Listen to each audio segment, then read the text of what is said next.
Hoy la continuamos con los análisis del tomo 8 de la colección Historia Integral Argentina del Centro Editor de América Latina, circa 1972, con un artículo sobre la irrupción de la clase obrera en el proceso político.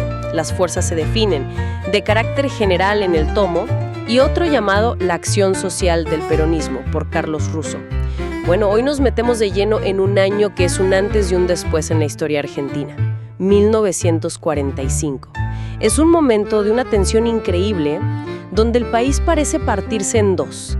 Y en el medio de esa fractura irrumpe un actor que va a cambiar las reglas del juego para siempre: la clase obrera. Exactamente.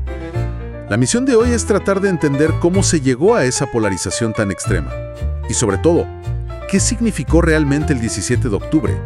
No como una foto de un día, sino como el Big Bang, que politizó a miles de trabajadores y dio origen a una forma completamente nueva de hacer política en el país. A ver, desarmemos esto porque es fascinante. En 1945 la cosa era blanco o negro. Estabas con Perón o contra Perón. No había grises. No, para nada. Y cada bando leía esa elección de una forma totalmente opuesta. Para unos era democracia o fascismo. Para otros era pueblo u oligarquía. Y acá está la primera clave. Las fuerzas opositoras a Perón, al presionar para que renuncie y después detenerlo, cometen un error de cálculo, fundamental. Creen que sacándolo a él se acaba el problema. Creen que sacando a la figura del medio, todo vuelve a la normalidad, al juego político tradicional. No se dan cuenta de que el conflicto ya no era solo político, era profundamente social, de clase. O sea que sin querer le hicieron un favor. Paradójicamente sí. Con esa jugada, lo único que lograron fue que miles de trabajadores que habían recibido mejoras concretas vieran con una claridad total de qué lado estaban sus intereses. ¿Y quién era la persona que los representaba? Exacto. La lealtad se selló en ese momento. Y esa lealtad explota el 17 de octubre. Siempre se discute si fue algo espontáneo o si estuvo todo armado. Las fuentes nos muestran que es más complejo. Por un lado, es verdad que el coronel Mercante, muy cercano a Perón, habló con líderes sindicales. Y la policía, donde la mayoría simpatizaba con Perón, digamos que miró para otro lado. Pero atención con eso, porque es fundamental para entender lo que pasó. La propia CGT, la Central de Trabajadores, se reúne el día 16 y llama a un paro general. Bien. Pero la decisión se toma por muy pocos votos. Y lo más increíble es que en el texto de la convocatoria no mencionan a Perón. Y encima, el paro lo convocan para el 18. O sea que los jefes sindicales convocan para un día y la gente sale a la calle un día antes por su cuenta. ¿Los pasaron por encima? Totalmente. Y eso es lo que convierte a la jornada en algo histórico. Las bases obreras desbordaron a sus propios dirigentes. Salieron a la calle el 17 con un solo objetivo, clarísimo: que liberen a Perón. Claro. Identificaban su figura con las mejoras que ya estaban viviendo. La lealtad no era con el aparato sindical, era con la persona. La imagen de la Plaza de Mayo ese día debe haber sido impactante. Una multitud que no se movió de ahí, esperando horas y horas. Esperaron hasta pasadas las 11 de la noche. Recién a esa hora Perón salió a hablar desde el balcón de la Casa Rosada. Se ha discutido mucho sobre cuánta gente había. Sí, los números siempre varían. Pero el número exacto es casi anecdótico. Lo importante es que fue una masa de gente lo suficientemente grande como para doblarle el brazo al poder. Ese día ganaron la calle y ganaron la pulseada. Es que pensar en una polarización tan tajante hoy en día cuesta.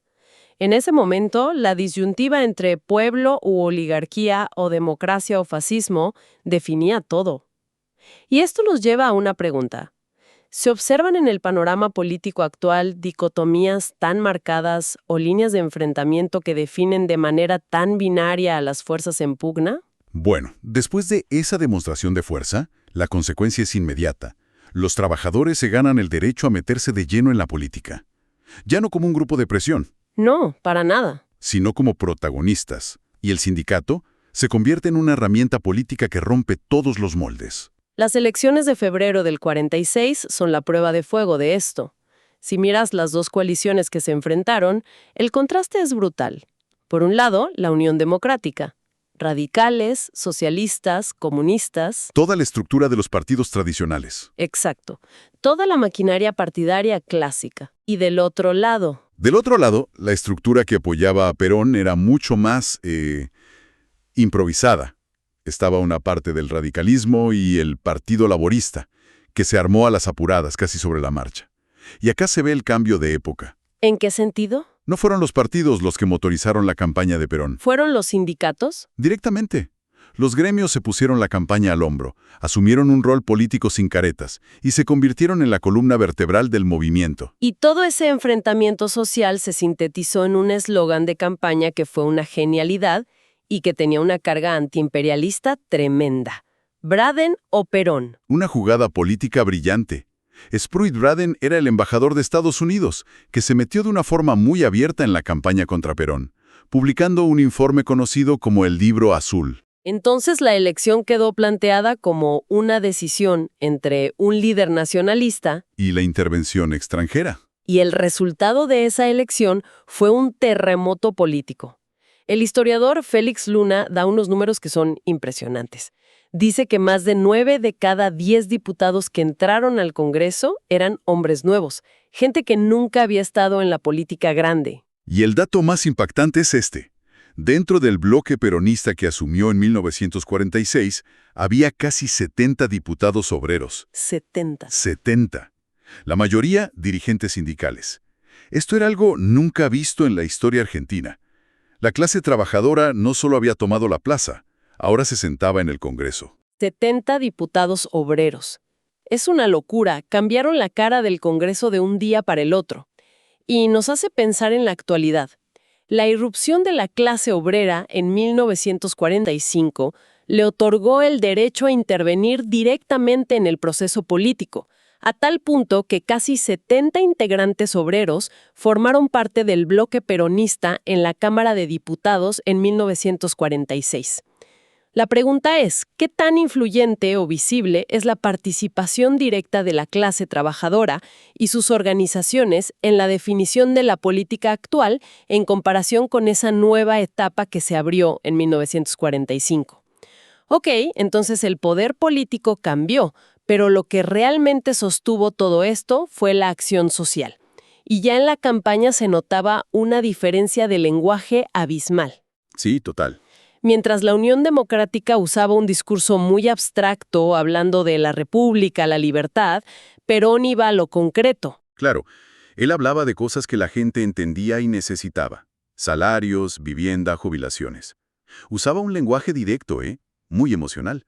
Sabía que sus adversarios no podían atacar esa agenda social sin chocar de frente con las expectativas de miles de trabajadores. Pero para hacer todo eso, se necesita mucho dinero. ¿De dónde salió? Acá está el corazón de la política económica peronista, la nacionalización del Banco Central y de todo el sistema de depósitos bancarios.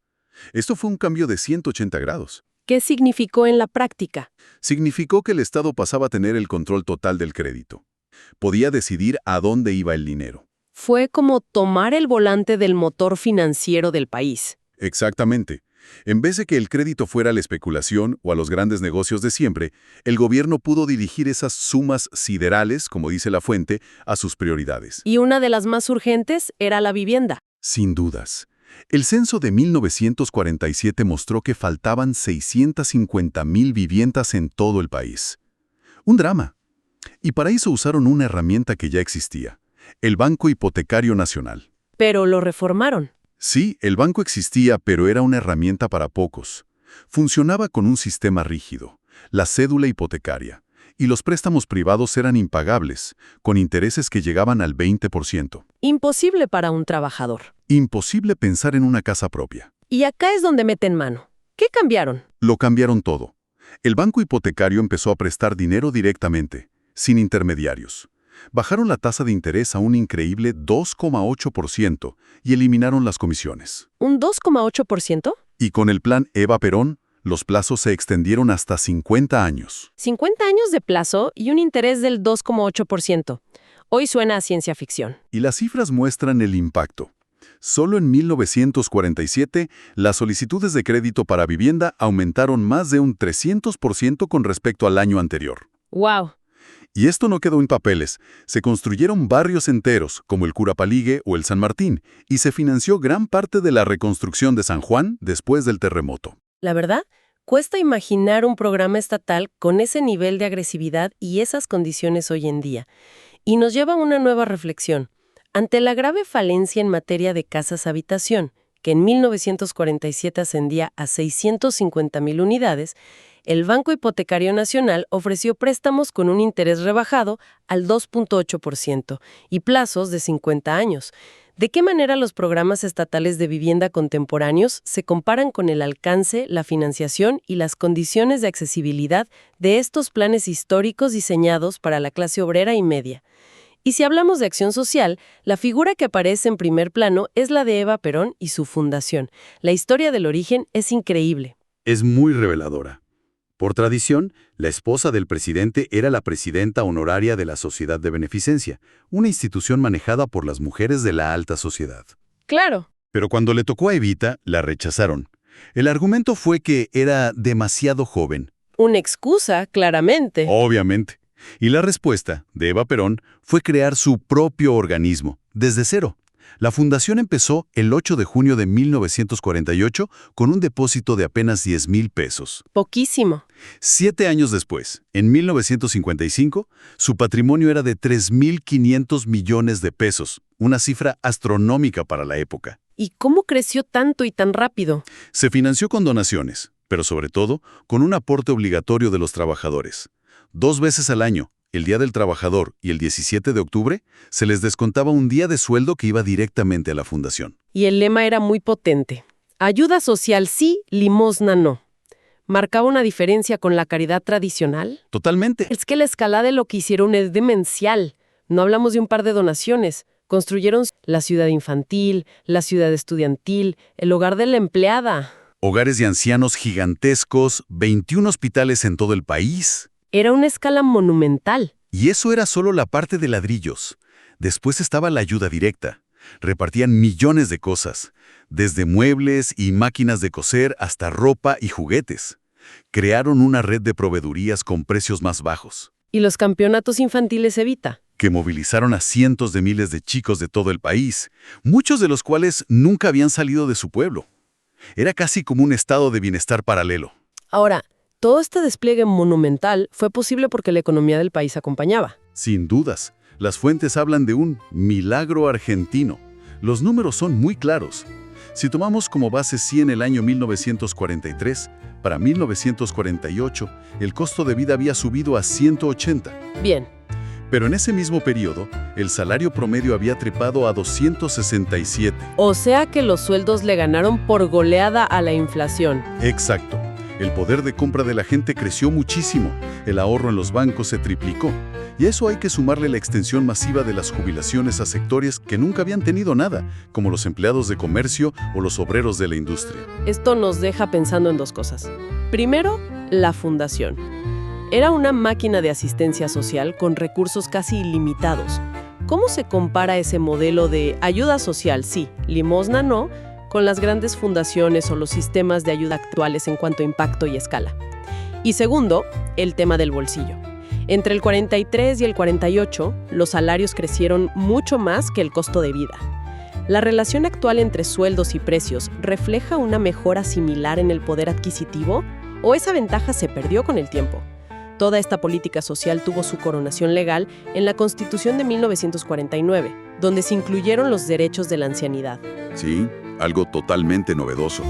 Garantizaba por ley el derecho a la asistencia, a la vivienda, a la salud, al esparcimiento, a la tranquilidad y al respeto. Buscaba, en sus propias palabras, combatir la indiferencia con la que la sociedad trataba a sus mayores. Exactamente. Sin embargo, sabemos que después de 1955, todo este andamiaje se vino abajo.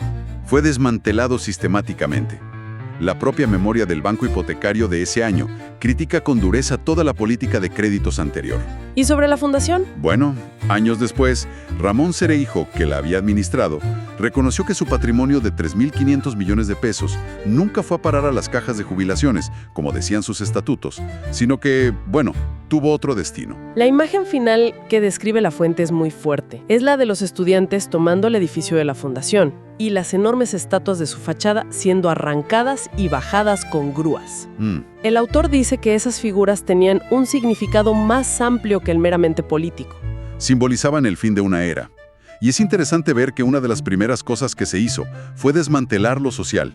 Justamente pensar en esos derechos de la ancianidad que se pusieron en la Constitución. El derecho a la vivienda, a la salud, a la tranquilidad. Y la pregunta que surge es si hoy esos principios de protección integral están garantizados de verdad en la práctica, o si la vejez vuelve a ser víctima de esa indiferencia que se denunciaba en aquel entonces. Y creo que la reflexión final que nos dejan estas lecturas es sobre qué queda de todo aquello. El legado material, los edificios, los nombres, todo fue borrado o transformado. Pero la pregunta más profunda es, ¿qué pasó con la herencia intangible? ¿Qué parte de esa irrupción de la clase obrera como actor político central y qué parte de esa nueva idea de los derechos sociales logró sobrevivir a todo y sigue de alguna manera presente en la Argentina de hoy? Continuaremos en próximos capítulos con este tomo denominado El peronismo en el poder. Les extendemos la invitación a consultar la fuente primaria de estos y otros documentos consultando el archivo digital de Mágicas Ruinas, mágicasruinas.ar, fundado en el año 2003. Sigan atentos a nuestros análisis, donde continuaremos desgranando su valioso acervo.